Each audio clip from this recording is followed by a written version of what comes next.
اور اپنے خیال سے یہ بھی کہتے ہیں کہ یہ مویشی اور کھیتی منع ہے، اسے اس شخص کے سوا جسے ہم چاہیں کوئی نہ کھائے، اور بعض مویشی ایسے ہیں کہ ان کی پیٹھ پر چڑھنا منع کر دیا گیا ہے، اور بعض مویشی ایسے ہیں جن پر ذبح کرتے وقت اللہ کا نام نہیں لیتے۔ یہ سب اللہ پر جھوٹ ہے، وہ عنقریب ان کو ان کے جھوٹ کا بدلہ دے گا۔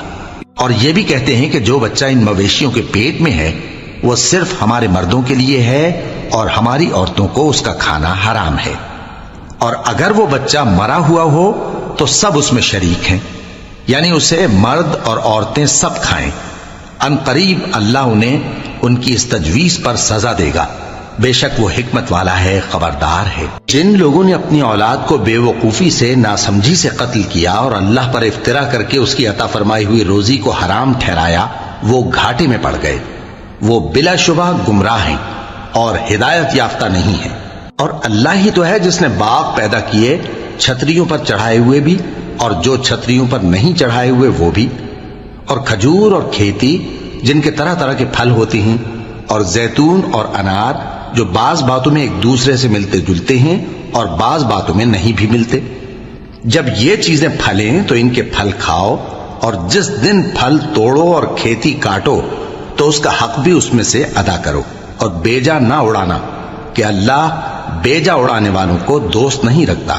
اور مویشیوں میں بوجھ اٹھانے والے یعنی بڑے بڑے بھی پیدا کیے، اور زمین سے لگے ہوئے یعنی چھوٹے چھوٹے بھی۔ بس اللہ کا دیا ہوا رزق کھاؤ اور شیطان کے قدموں پر نہ چلو، وہ تمہارا کھلا دشمن ہے۔ یہ بڑے چھوٹے مویشی 8 قسم کے ہیں، 2 بھیڑوں میں سے اور 2 بکریوں میں سے، یعنی ایک نر اور ایک مادہ۔ اے پیغمبر ان سے پوچھو کہ اللہ نے دونوں کے نروں کو حرام کیا ہے یا دونوں کی ماداؤں کو، یا جو بچہ ماداؤں کے پیٹ میں ہے اسے؟ اگر سچے ہو تو مجھے سند سے بتاؤ۔ اور 2 اونٹوں میں سے اور 2 گایوں میں سے، ان کے بارے میں بھی ان سے پوچھو کہ اللہ نے دونوں کے نروں کو حرام کیا ہے یا دونوں کی ماداؤں کو، یا جو بچہ ماداؤں کے پیٹ میں ہے اس کو؟ بھلا جس وقت اللہ نے تم کو اس کا حکم دیا تھا تم اس وقت موجود تھے؟ اب اس شخص سے زیادہ کون ظالم ہے جو اللہ پر جھوٹ باندھے تاکہ بے جانے بوجھے لوگوں کو گمراہ کرے۔ کچھ شک نہیں کہ اللہ ظالم لوگوں کو ہدایت نہیں دیتا۔